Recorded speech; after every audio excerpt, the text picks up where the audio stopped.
Hello दोस्तों, आप सबका स्वागत है आपके अपने channel film education and knowledge में। आज ये हैंड फ्री मैं यूज़ कर रहा हूँ। किसी ने मुझे बोला है आप इसको यूज़ करोगे तो आपका साउंड और बेहतर आएगा, तो मैं इसको यूज़ कर रहा हूँ। और मेरी तबीयत थोड़ी ठीक नहीं है आज, तो अगर कुछ वीडियो 19-20 रहता है तो प्लीज़ मुझे माफ़ कर दीजिएगा। और हम वीडियो स्टार्ट करते हैं। सेकंड पार्ट है हमारा जो फिल्म डिपार्टमेंट का, जो हर डिपार्टमेंट का मैं आपको सैलरी और उनका ब्रीफ दे रहा था, उसका सेकंड पार्ट है। तो फर्स्ट पार्ट पे हमने स्पॉट बॉय को कवर किया था, आर्ट डायरेक्टर्स का डिपार्टमेंट पूरा कवर किया था, सेटिंग एंड ऑल। और थर्ड हमने कवर किया था लाइट। आज हम फोर्थ डिपार्टमेंट पर आते हैं। फोर्थ डिपार्टमेंट है आपका ड्रेस। ड्रेस डिपार्टमेंट में सबसे ऊपर आता है कॉस्ट्यूम डिज़ाइनर, उसके बाद असिस्टेंट कॉस्ट्यूम डिज़ाइनर, उसके बाद ड्रेस इंचार्ज आता है, उसके बाद 2 ड्रेसमैन आते हैं, उसके बाद टेलर भी होता है। तो ये 6 से 7 लोगों का डिपार्टमेंट होता है, डिपेंड ऑन कि कितना क्राउड है, कितने लोग हैं, ठीक है। इसके बाद एक हायरिंग अटेंडेंट भी होता है, जहाँ से आप कपड़े हायर करते हैं, उनकी तरफ से भी एक बंदा आता है जो आपके सेट पे रहता है और उसके जो कॉस्ट्यूम जो आपने हायर किए हैं उनकी देखभाल करता है, कोई डैमेज ना कर दे, वो सारी चीज़ें वो देखता है। तो ये 6 से 7 लोग होते हैं मिनिमम, जो मैं बता रहा हूँ। मैं आपको मिनिमम बता रहा हूँ कि ये चीज़ें चाहिए होती हैं अगर आपको शूट करना है तो। बाकी कम ज़्यादा होता रहता है शूट के हिसाब से। तो कॉस्ट्यूम डिज़ाइनर का काम सारी एक्टर, चाहे वो वन डे आर्टिस्ट हो, चाहे वो कैरेक्टर आर्टिस्ट हो, इवन जूनियर आर्टिस्ट, सबके लुक क्या होंगे, कपड़े क्या होंगे, वो डिसाइड करता है। और उसकी जो असिस्टेंट होती है या होता है, वो उसको पूरा तरह से एग्जीक्यूशन में देखता है कि वो चीज़ होनी चाहिए। वो ब्रीफ देते हैं बेसिकली। कॉस्ट्यूम डिज़ाइनर एक साथ कई सारे शो करते हैं, तो वो बहुत ज़्यादा टाइम नहीं देते हैं। वो बिगनिंग में सेट पर आते हैं, कोई नया कैरेक्टर इंट्रोड्यूस होता है तो आते हैं। एवरी डे वो सेट पर नहीं आते। जब कोई कैरेक्टर नया इंट्रोड्यूस हो रहा है, कुछ नया ट्रैक आ रहा है, कुछ नया है कॉस्ट्यूम से रिलेटेड, तो आते हैं एक बार और सबके लुक सेट हो जाते हैं, फिर वो नहीं आते हैं मोस्टली। फिर जो असिस्टेंट होते हैं, कॉस्ट्यूम असिस्टेंट, वो उसको पूरा एग्जीक्यूशन से फॉलो करते रहते हैं। तो एक कॉस्ट्यूम डिज़ाइनर की सैलरी करीब 1 लाख से लेकर 2 लाख 5 लाख तक हो सकती है। मैं आपको बहुत बेसिक बता रहा हूँ। इसके अलावा वो इवेंट्स भी करते हैं, अपना ब्रांड भी लॉन्च करते हैं, उसके लिए भी वो सारी चीज़ें करते रहते हैं। उसके अलावा उनकी जो असिस्टेंट होती है, उसका काम वो पूरा सेट वही संभालती है, किसका क्या चेंजेस संभालती है। इसलिए बोल रहा हूँ कि मोस्टली लड़कियाँ ही होती हैं डिज़ाइनर में, मोस्टली जो असिस्टेंट होती हैं। तो हाँ, तो इस तरह से वो पूरी चीज़ों को संभालती है। जब किसी का नया चेंज आता है, असिस्टेंट डायरेक्टर कॉस्ट्यूम की तरफ से एक होता है जो सिर्फ कॉस्ट्यूम देखता है, वो उन्हें ब्रीफ करता है कि कल किसका फ्रेश लगने वाला है, किसका क्या लगने वाला है। तो जो मोस्टली कपड़े हायरिंग के आते हैं कभी कभी, और कभी कभी लोग बनवाते भी हैं। तो अगर आप हायरिंग के लिए आ रहे हैं तो आप जो जहाँ से हायरिंग के लिए आ रहे हैं उनका एक अटेंडेंट रहता है सेट पे, उसको आप बोलते हो तो वो कपड़े लेके आता है। तो इस तरह से और फिर एक अल्ट्रेशन, अगर कोई नया कॉस्ट्यूम है, अल्ट्रेशन की ज़रूरत है तो सेट पे एक टेलर भी होता है।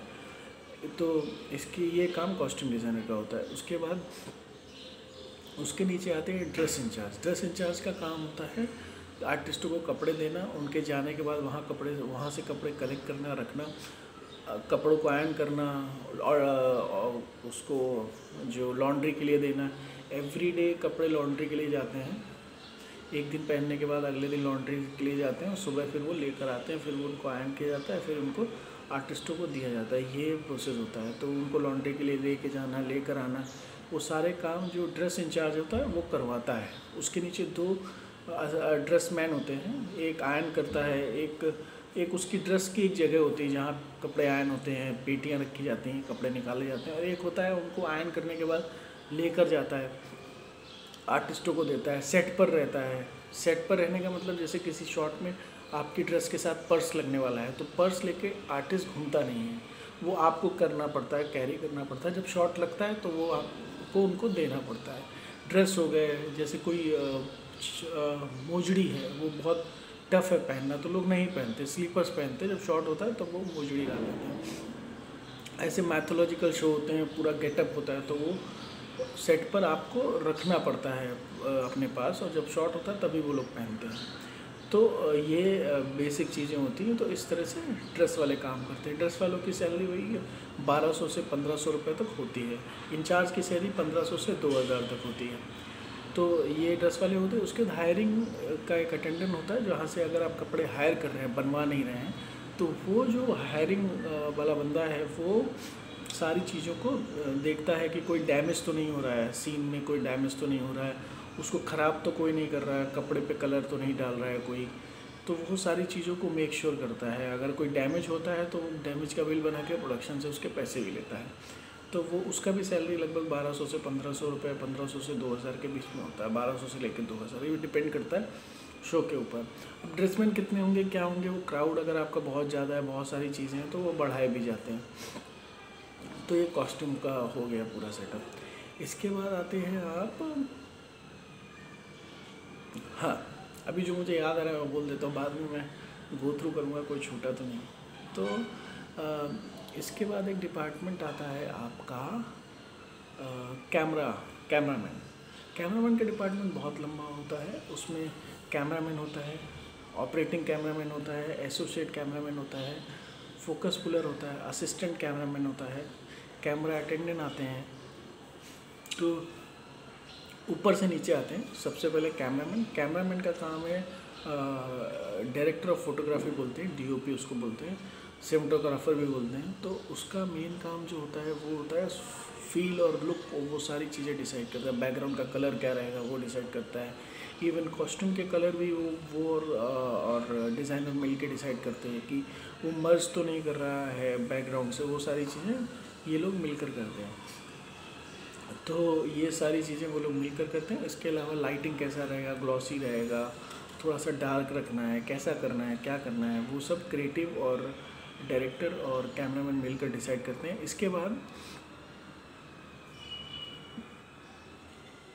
बाद अगला जो होता है उनका ऑपरेटिंग कैमरामैन होता है। बहुत सी जगह कैमरामैन ऑपरेट नहीं करते हैं, और एक ऑपरेटिंग कैमरामैन अलग से आता है। और कई बार 2 से 3 कैमरे होते हैं, तो 2 या 3, एक कैमरामैन खुद ऑपरेट करता है, बाकी 2 के लिए वो ऑपरेटिंग कैमरामैन बुलाता है। डीओपी खुद ऑपरेट करता है, बाकी 2 के लिए आपको वो बाहर से हायर करता है। तो ऑपरेटिंग कैमरामैन का काम होता है कैमरे को ऑपरेट करना, ट्रॉली क्रेन पर कैमरे को टिल्ट अप टिल्ट डाउन, वो पूरा बहुत इंपॉर्टेंट होता है फ्रेमिंग।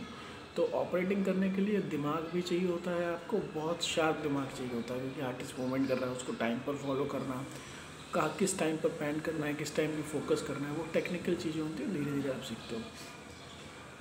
तो इसके बाद आता है क्या, तो मैं इनकी सैलरी भी बताता चलता हूँ। कैमरामैन मिनिमम बिल्कुल आप नए कैमरामैन में नए हैं तो 5000 से लेके 1 लाख तक की आपकी सैलरी होती है एक दिन की।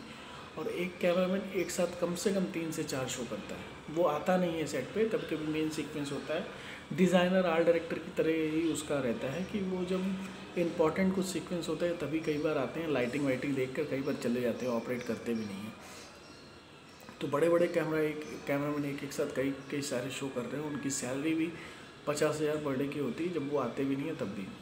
तो उसके अलावा उनका ऑपरेटिंग कैमरामैन का पैसा अलग होता है, ऑपरेटर का अलग पैसे लेते हैं, और बहुत सारी चीज़ें होती हैं। तो इस तरह की सैलरी कैमरामैन की होती है एक शो से एक दिन की। उसके बाद आते हैं ऑपरेटिंग कैमरामैन। ऑपरेटिंग कैमरामैन का 5,000 पर डे से लेकर 12,000 पर डे तक होता है, और वो तो एक ही शो कर पाते हैं, एक टाइम पे एक ही शो करते हैं, एक ही जगह उनका पर डे बनता है, ठीक है। इसके बाद आते हैं आपके असिस्टेंट कैमरामैन का एसोसिएट कैमरामैन का लाइटिंग कराना, उनको ब्रीफ दिया जाता है डीओपी के द्वारा, कैमरामैन के द्वारा, कि कैसा उनको लाइट चाहिए, कहाँ पे कौन सा लाइट प्लेस करना है। तो वो एसोसिएट कैमरामैन असिस्टेंट कैमरामैन को दोनों मिलकर वो लाइटिंग कराते हैं। एसोसिएट कैमरामैन पूरी लाइटिंग जो टीम है उसको सुपरवाइज़ करता है, उनके लिए उनके हिसाब से वो काम करते हैं। तो इसके अलावा हाँ, मुझे याद आ रहा है कि मैं लाइटमैन का बताया, मुझे पता नहीं मैंने कैमरामैन का बताया कि नहीं बताया, मुझे याद नहीं आ रहा, तो मैं 2 मिनट सोचने लगा, कहीं वीडियो बेकार में वापस से रिपीट ना कर दूँ। एनीवे, अब मुझे याद है जहाँ तक मैंने नहीं बताया कैमरा डिपार्टमेंट के बारे में, मैंने लाइटिंग का बताया है। तो जब ये सारी चीज़ें होती हैं उसके बाद लाइटिंग जो सारी चीज़ें होती हैं वो एसोसिएट कैमरामैन, असिस्टेंट कैमरामैन मिलकर कराते हैं। इनके साथ एक बंदा और होता है फोकस पुलर। तो एसोसिएट कैमरामैन की भी सैलरी मैं बता दूं फटाक से जल्दी से, ये 50,000 से लेके 1 लाख तक के बीच में होती है। डिपेंड करता है किस तरह का शो है और क्या आप उससे एक्सपेक्टेशन रख रहे हैं। असिस्टेंट कैमरामैन की सैलरी 25 से 50,000 के बीच में होती है। इनके साथ एक बंदा और होता है फोकस पुलर। अब फोकस पुलर जो होता है उसकी सैलरी जो होती है वो बड़ी क्रिटिकल है। कैमरा कौन सा यूज़ हो रहा है उसके ऊपर डिपेंड करता है। एक फोकस पुलर 15,000 पर डे भी लेता है। वो डिपेंड करता है कैमरा कौन सा है, क्योंकि फोकस बहुत इंपॉर्टेंट चीज़ होती है। अगर फोकस आउट हो रहा है तो एक सीन को आपको कई बार करना पड़ेगा, टाइम बहुत ज़्यादा है। तो फोकस पुलर, अच्छा फोकस पुलर 15,000 पर डे भी चार्ज करता है बड़ी बड़ी फिल्मों में, और 5,000 पर डे भी लेता है, 1,500 पर डे भी लेता है। डिपेंड करता है कैमरा कैसा है, कैमरे के ऊपर बहुत डिपेंड करता है फोकस पुलर का सैलरी। और ये एक टैलेंटेड काम है, आप जितने ज़्यादा टैलेंटेड हैं उतने अच्छे पैसे आप कमा सकते हैं। तो ये कैमरामैन की टीम हो गई। इसके बाद अटेंडेंट आते हैं, कैमरा अटेंडेंट। कैमरा अटेंडेंट वो लोग होते हैं जो कैमरा, जहाँ से कैमरा हायर करने के लिए एक वेंडर होता है, जहाँ से प्रोडक्शन बात करता है वहाँ से कैमरा हायर होता है। वेंडर को एक मंथली अमाउंट जाता है हर महीने। उसके अलावा कैमरा अटेंडेंट की भी सैलरी वही पे करता है। उनकी भी सैलरी 1200 से 1500 रुपये के बीच में होती है। तो उनका बेसिकली काम होता है कि कैमरा को लाना, उनको सेट करना, लेंस अगर चेंज होता है तो वही लेंस चेंज करते हैं, कैमरामैन उन्हें बताते हैं, डीओपीज उन्हें बताते हैं तो लेंस वही चेंज करते हैं। कैमरे की पूरी सिक्योरिटी वो करते हैं। लाखों के कैमरे होते हैं, बहुत महंगे महंगे कैमरे होते हैं, तो उनकी पूरी रिस्पॉन्सिबिलिटी उन्हीं के ऊपर होती है। तो वो उसको लेकर आते हैं, एक जगह से दूसरी जगह शिफ्ट भी वही लोग करते हैं। और इस तरह की चीज़ें वो रखे जाते हैं जहाँ से आप कैमरा हायर करते हो उनकी तरफ से।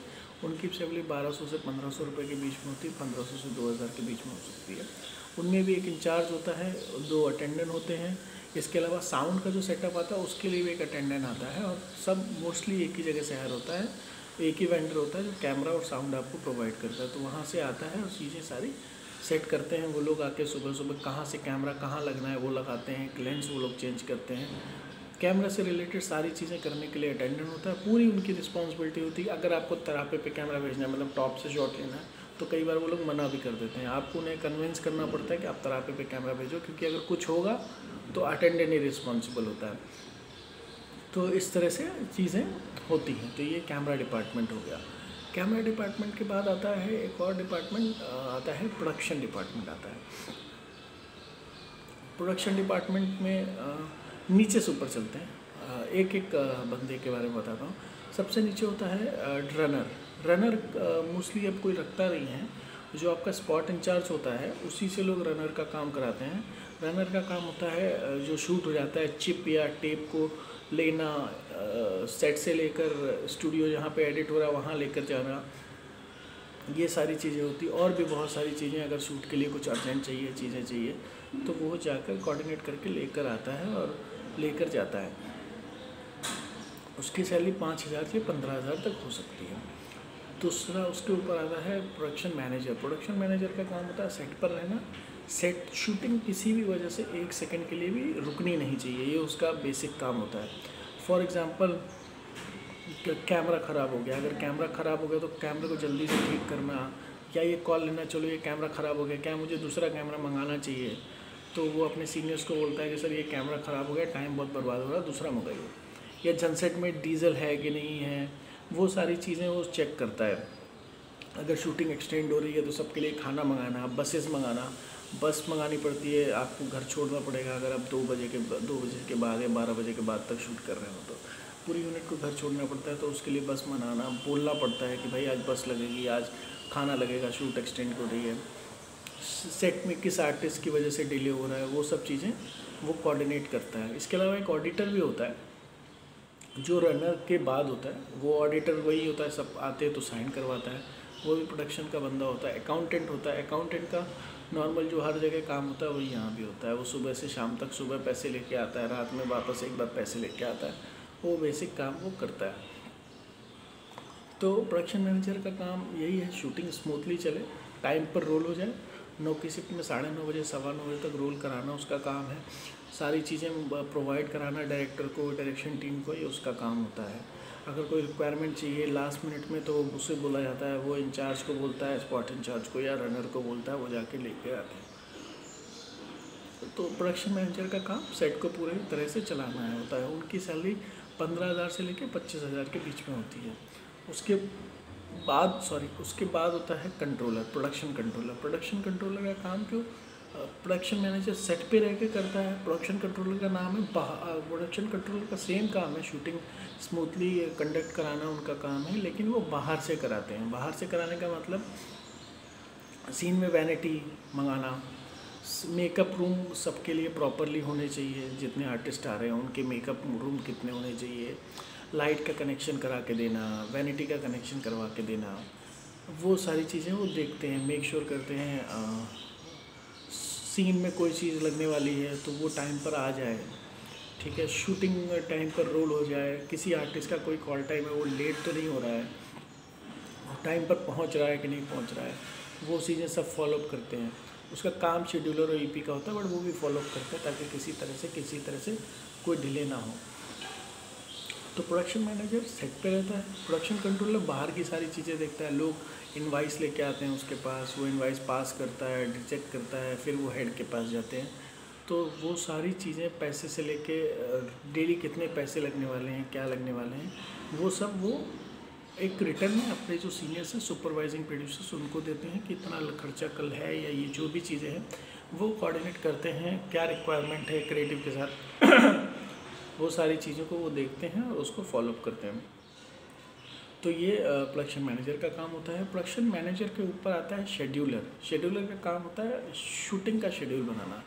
पहला सीन आप सुबह आकर कौन करेंगे, दूसरा सीन कौन सा करेंगे, तीसरा सीन कौन सा करेंगे, चौथा सीन कौन सा करेंगे। टेलीविज़न में शेड्यूलर प्रोडक्शन कंट्रोलर की सैलरी 25,000 से 40,000 के बीच में हो सकती है। कई बार 20,000 भी होती है, 15,000 भी होती है, ये डिपेंड करता है किस तरह का शो है।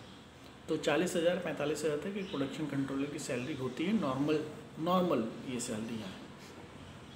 कई बार शो बहुत छोटा होता है तो इसकी सैलरी कम भी हो जाती है, लेकिन ये नॉर्मल है। लोग 45-40,000 से भी ज़्यादा कमाते हैं, लेकिन ये नॉर्मल आइडियल जो होती है वो ये है।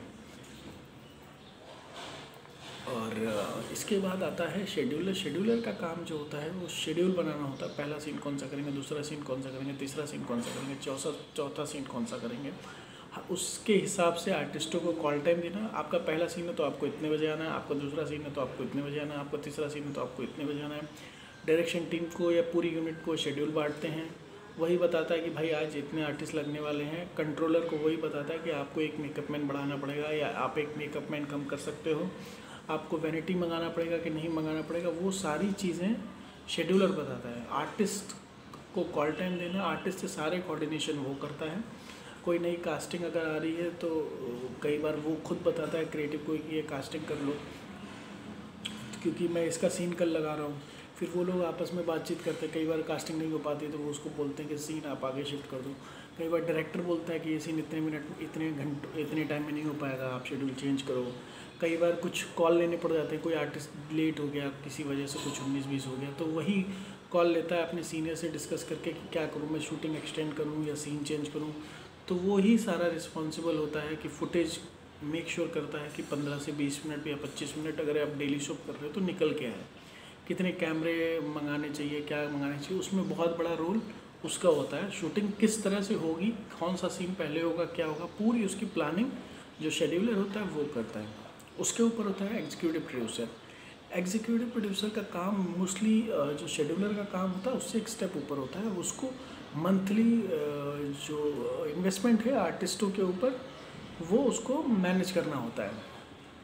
फॉर एग्जांपल अगर आप डेली शॉप कर रहे हो या फिल्म भी कर रहे हो तो एक आर्टिस्ट अगर रोज़ एक सीन के लिए आ रहा है तो वो उसके लिए रिस्पॉन्सिबल होगा एग्जीक्यूटिव प्रोड्यूसर।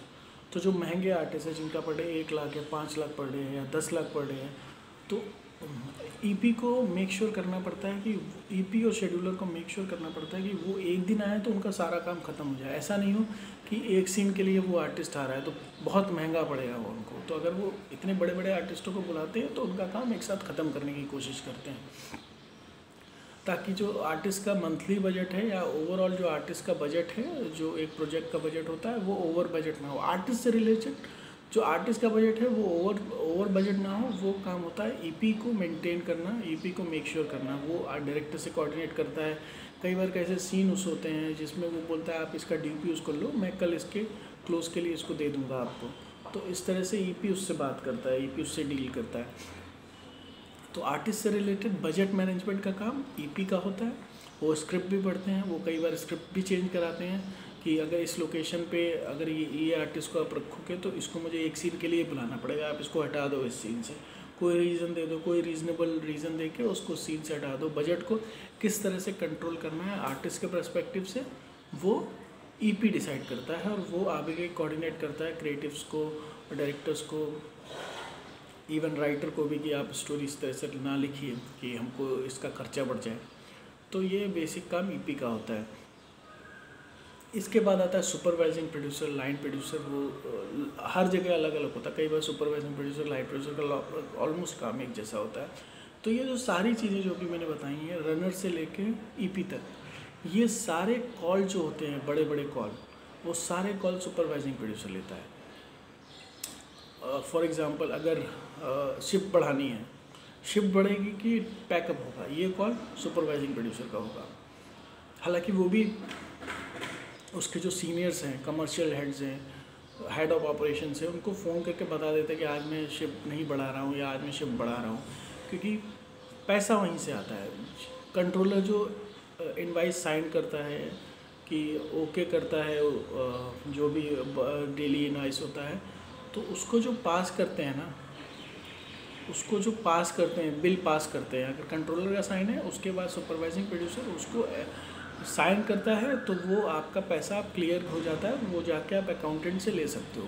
डेली के खर्चे होते हैं, कैमरा के लिए गाड़ी होती है तो उसके डेली के एक्सपेंस होते हैं, तो वो सब चीज़ें मंथली भी होती हैं, कई बार डेली भी होती हैं। तो वो आपके बाउचर कंट्रोलर साइन करके ओके करता है, फिर वो एसपी या लाइन प्रोड्यूसर्स के पास जाते हैं, लाइन प्रोड्यूसर साइन करते हैं, तो फिर वो आगे बढ़ जाती है। फिर वो अकाउंटेंट से आके आप पैसे ले सकते हो। कई बार लाइन प्रोड्यूसर्स पैसे काट भी देते हैं, उन्हें जेन्युइन नहीं लगता है। छोटी छोटी चीज़ों के लिए आपने अगर ऑटो फेयर डाला है, उन्हें ऐसा लगता है ये ज़रूरत नहीं थी, तो वो काट भी देते हैं। आप कई कुछ शूटिंग की रिक्वायरमेंट होती है, रोज़ कपड़े ले जाना, कपड़े लेकर आना, वो सब भी इनवाइस रेज होता है, ऑटो चार्ज और वो सारी चीज़ें वो काट भी देते हैं, कई बार रखते भी हैं। मोस्टली रखते हैं, कोई रीज़न होगा तभी काटते हैं, वो तो आपको देने ही है जितने भी चार्जेस हैं। तो ये सारी चीज़ें होती हैं। तो supervising producer I take every call.